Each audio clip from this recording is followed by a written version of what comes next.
Okay students, आइए next question को solve करते हैं। Show that relation R in set A given by this is an equivalence relation. मतलब हमें relation को इक्विवेलेंस रिलेशन शो करना है। ओके स्टूडेंट, तो सबसे पहले देखते हैं कि जो हमारा सेट ए है वो हमारा सेट बिल्डर फॉर्म में दिया हुआ है, तो पहले हम रोस्टर फॉर्म में कन्वर्ट कर लें ताकि हमें पता चल पाए कि इसके अंदर एलिमेंट्स कौन से हैं। Okay student, so at first we have given A equal to A is a set contains X where X belongs to Z and X is greater or equal to 0 and less or equal to 12. Okay student, less or equal to 12. Okay. So what will be A? A की value क्या हो जाएगी? A के अंदर आपके किस type के element आएंगे? X जो है वो Z को बिलोंग करता है। Z means the set of integers. Okay student, Z means set of integers. तो इंटीजर्स होने चाहिए और 0 से 12 तक। ओके स्टूडेंट, आप 0 ले सकते हैं, 12 भी ले सकते हैं, because X is greater or equal to 0 and less or equal to 12। तो आपके पास जो A है उसमें एलिमेंट आएंगे 0, 1, 2, 3, 4, 5, 6, 7, 8, 9, 10, 11 and 12. These are the elements of set A. Okay, and R is a relation defined on set A which contains order pair AB where A and B both are equal to each other and A and B both are belongs to capital A. Okay students, okay. तो हमें equivalence relation को show करना है। तो उसमें हम जानते हैं कि इक्विवेलेंस रिलेशन क्या होता है। इक्विवेलेंस रिलेशन किसी रिलेशन को इक्विवेलेंस रिलेशन होने के लिए सबसे पहले उसे रिफ्लेक्सिव, सिमेट्रिक और ट्रांजिटिव होना जरूरी है। ओके स्टूडेंट, तो हम सबसे पहले इस रिलेशन को रिफ्लेक्सिव, फिर सिमेट्रिक, फिर ट्रांजिटिव ये पहले शो करेंगे, उसके बाद ये हमारा इक्विवेलेंस रिलेशन हो जाएगा। ओके स्टूडेंट, तो सबसे पहले हम इसको शो करेंगे रिफ्लेक्सिव। यहां लिख सकते हैं फॉर रिफ्लेक्सिव, हेडिंग डाल देते हैं for reflexive. Okay student, okay.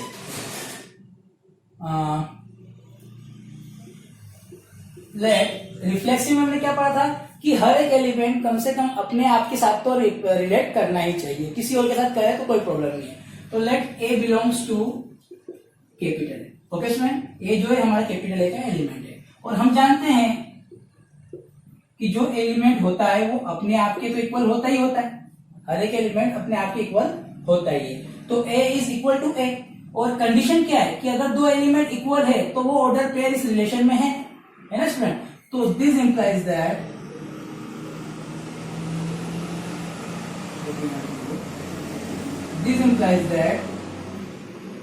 order pair AA belongs to R for all A belongs to A।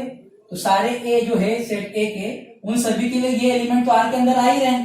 Okay student, क्योंकि हर एक एलिमेंट अपने आप के इक्वल होता ही है। तो हमारे पास इस रिलेशन में ऐसे ऑर्डर पेयर जरूर है जिसमें हर एक एलिमेंट अपने आप के साथ रिलेट करे, मतलब 0, 0, 1, 1, 2, 2, 3, 3, 4, 4, 5, 5 एंड सो ऑन 12 तक। Okay student, up to 12 all other pairs are here in the relation R. Okay student, so that means we can say that R is a reflexive relation. Therefore R is reflexive. Okay, R हमारा reflexive हो गया। Okay student, हमने ए के अंदर कोई element लिया जो कि ये है, इनमें से कोई एक ए जो है इनमें से कोई एक है। ओके, तो कोई भी है तो वो अपने आप की इक्वल तो हो गई और अपने आप की इक्वल होगा तो ये कंडीशन सेटिस्फाई हो रही कि दो एलिमेंट अगर आपस में इक्वल हो रहे हैं तो उसका ऑर्डर पेयर इसके अंदर है। तो मतलब ये ए का ऑर्डर पेयर आर में आ गया। मतलब इस तरह से हम ए कोई सा भी ले ले, ए के अंदर से, इस ए के अंदर से कोई सा भी एलिमेंट ले ले, उसका वो अपने आप की इक्वल होगा और अपने आप की इक्वल होगा तो वो सारे ऑर्डर पेयर इसके अंदर आ जाएंगे। तो ये ऑर्डर पेयर इसके अंदर है, इसलिए ये रिफ्लेक्सिव है। ओके, अब चेक करते हैं क्या ये सिमेट्रिक है। ओके, इसको मैं थोड़ा सा रब कर देता हूं।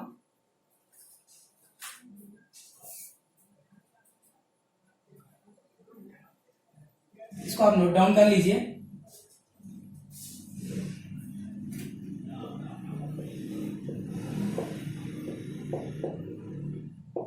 For symmetric. ओके, सिमेट्रिक में हमने क्या पढ़ा था हमने सिमेट्रिक में कि यदि हमारे पास ऑर्डर पेयर ए बी आर में बिलोंग करे तो आपका ऑर्डर पेयर बी ए भी आर में बिलोंग करना चाहिए। ओके स्टूडेंट्स, तो हम पहले मान लेते हैं कि हमारा एक ऑर्डर पेयर ए बी जो है वो आर में बिलोंग करता है। ओके स्टूडेंट, चलो इसको इस तरह से देखिए आप। Let A B belongs to R, हमारा ऑर्डर पेयर ए बी जो है वो आर में बिलोंग करता है। Okay student, for all A B belongs to capital. Okay student, A के कोई से भी दो एलिमेंट के लिए हमने ऑर्डर पेयर आर में बिलोंग करवा दिया। तो अगर आर में ये एलिमेंट है, this implies that A is equal to B, क्योंकि अगर ये ऑर्डर पेयर आर के अंदर है तो आर के अंदर कौन से ऑर्डर पेयर है? वही ऑर्डर पेयर है जिसमें दोनों एलिमेंट आप एक दूसरे के इक्वल होना चाहिए। तो अगर ये आर में है तो ये एक दूसरे के इक्वल हो गए, और ये एक दूसरे के इक्वल हो गए, दिस इंप्लाइज दैट बी जो है वो ए के भी इक्वल होगा। ए अगर बी के इक्वल है तो बी भी तो ए के इक्वल होगा, और बी ए के इक्वल है, this implies that order pair B A belongs to A और all A B belongs to capital A.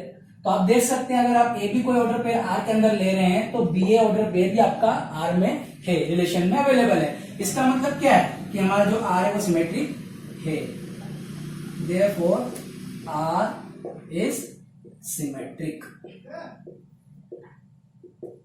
Okay student, चलिए इसको हम ट्रांजिटिव भी प्रूव करते हैं, इसे नोट डाउन कर लीजिए।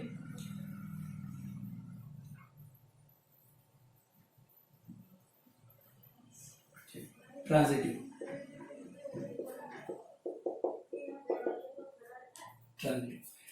ओके, तो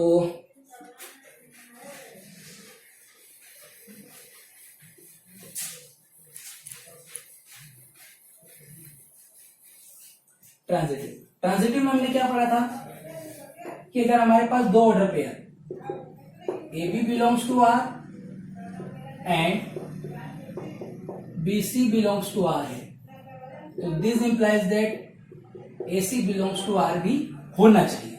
ओके स्टूडेंट, तो मान लेते हैं हम let A B belongs to R and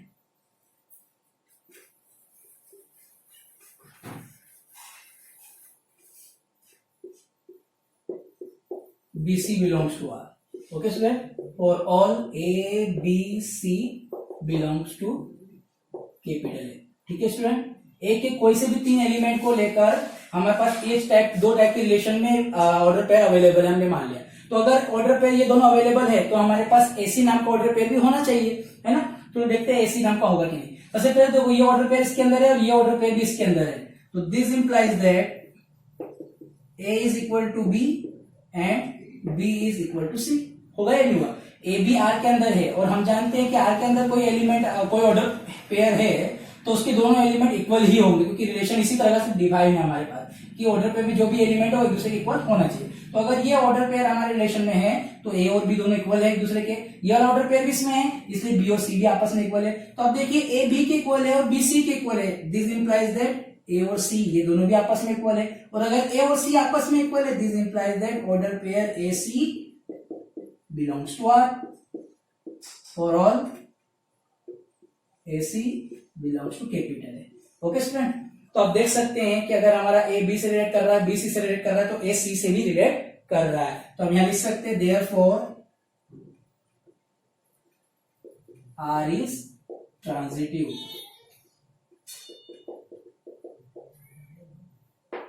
okay student, ये ट्रांजिटिव भी है। तो हमारा जो रिलेशन है वो रिफ्लेक्सिव भी है, सिमेट्रिक भी है और ट्रांजिटिव भी है। इस कारण से हमारा जो रिलेशन है वो इक्विवेलेंस रिलेशन है। ओके स्टूडेंट, यहां आप लिख देना since R is reflexive, symmetric and transitive hence R is an equivalence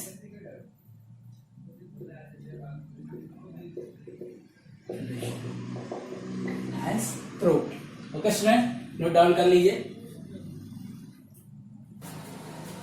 okay students, आइए इस क्वेश्चन को सॉल्व करते हैं. Show that relation R in set A is defined as this is neither reflexive, symmetric nor transitive. मतलब जो आपका relation है ये न तो सिमेट्रिक है, न रिफ्लेक्सिव है, न ट्रांजिटिव है, ये आपको शो करना है. ओके स्टूडेंट्स, आइए इसको हम प्रूव करते हैं. At first we have given A equal to 1, 2, 3, 4, 5 and 6 and R is defined as where B is equal to A plus 1. This implies that R contains the order pair. A अगर आपका 1 है तो B आपका 2 होगा, क्योंकि A में 1 add करने पर B बन रहा है. A अगर आपने 1 लिया तो B आपका 2 होगा. A अगर आपने 2 लिया तो B आपका 3 होगा. A अगर आपने 3 लिया तो B आपका 4 होगा. A अगर आपने 4 लिया तो B आपका 5 होगा. और A अगर आपने 5 लिया तो B आपका 6 होगा. और अगर A आपने 6 लिया तो B आपका 7 होगा. बट 7 इसमें बिलोंग नहीं करता, इसका मतलब ये ऑर्डर पेयर अवेलेबल नहीं है. ये ऑर्डर पेयर इसमें नहीं आएगा. तो आपके पास ये ऑर्डर पेयर्स है रिलेशन के अंदर. ओके स्टूडेंट, चलिए देखते हैं क्या ये रिफ्लेक्सिव है या नहीं है. ओके स्टूडेंट, ये लिख लीजिए फॉर रिफ्लेक्सिव.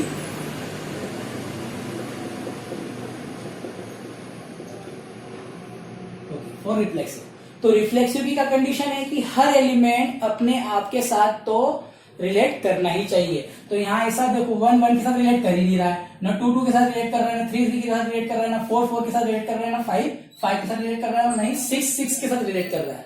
ओके स्टूडेंट, तो हमारे पास ऐसे एलिमेंट्स अवेलेबल नहीं है कि हर एक एलिमेंट अपने आप के साथ रिलेट कर पाए. इसका मतलब ये रिफ्लेक्सिव नहीं है. तो अब इसे लिखेंगे कैसे?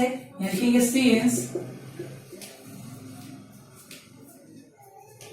since AA does not belongs to R for all A belongs to capital.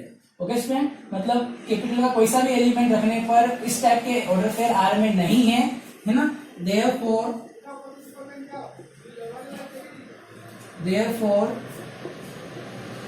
R is not reflexive. Okay student, चलिए और सिमेट्रिक को चेक करते हैं.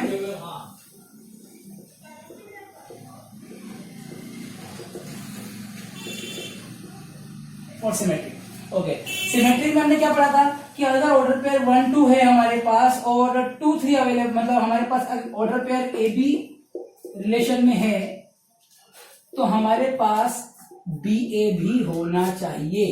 ओके स्टूडेंट, तो आप देखिए यहाँ पे 1 2 है तो क्या 2 1 हमको दिख रहा है इसमें? नहीं. 2 3 है, 3 2 दिख रहा है कहीं? नहीं. 3 4 है, 4 3 दिख रहा है कहीं? नहीं. इसका मतलब हमारे पास सिमेट्रिक की जो कंडीशन है वो फुलफिल नहीं हो रही है, इसलिए सिमेट्रिक नहीं है. तो आप क्या लिखेंगे? सिंस डायरेक्ट लिख दीजिए आप 1 2 belongs to R but 2 1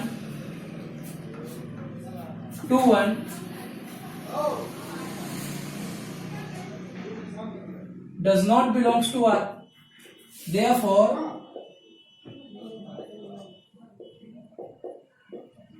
R is not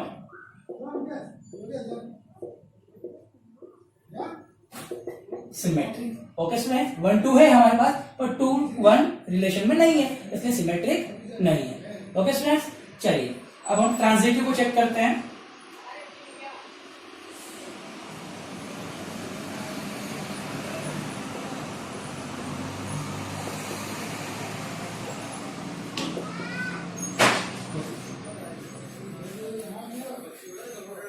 तो ट्रांजिटिव का मतलब क्या है कि ए बी से रिलेट करे और बी सी से रिलेट करे तो ए सी से रिलेट करना चाहिए. मतलब ए सी नाम का ऑर्डर पेयर भी आपके रिलेशन में अवेलेबल होना चाहिए. तो आप यहाँ देख सकते हैं कि 1 2 है हमारे पास, 2 3 है हमारे पास, ये दो ऑर्डर पेयर है तो 1 3 भी होना चाहिए. 1 3 आपको यहाँ दिख रहा है? नहीं, 1 2 है, 2 3 है आपके पास, तो 1 3 नाम का ऑर्डर पेयर भी आपके पास होना चाहिए रिलेशन में। ऐसा नहीं हो पा रहा है, इस कारण से ये जो है आपका रिलेशन ट्रांजिटिव नहीं है। तो आप डायरेक्ट लिख दीजिएगा since 1 2 belongs to R and 2 3 belongs to R, but 1 3 does not belongs to R. Okay, student? Therefore,